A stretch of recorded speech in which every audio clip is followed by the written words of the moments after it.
kami yang hanya memberimu fasilitas akhirat. Jadilah pembela bapak dan ibu di hari pengadilan Allah kelak. Dengan menjadi santri, kami harap Engkaulah mani sholat jenazah kami nanti, menggotong keranda kami.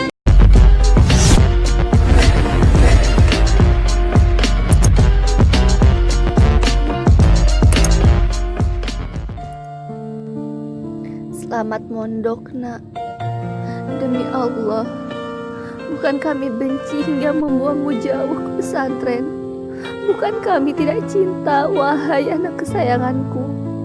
Kami bahagia melihat tangismu hari ini saat kami tinggal pulang.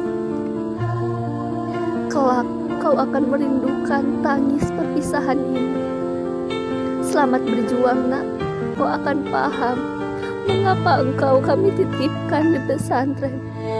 Maafkan kami tidak bisa seperti orang tua yang lain memberimu segudang fasilitas dan kemewahan. Maafkan kami yang hanya memberimu fasilitas akhirat. Jadilah pembela bapak dan ibu di hari pengadilan Allah kelak. Dengan menjadi santri, kami harap Engkaulah mani sholat jenazah kami nanti, menggotong keranda kami, memandikan diri kami, membungkus kain kafan kami, mengazani kami di kubur untuk terakhir kali.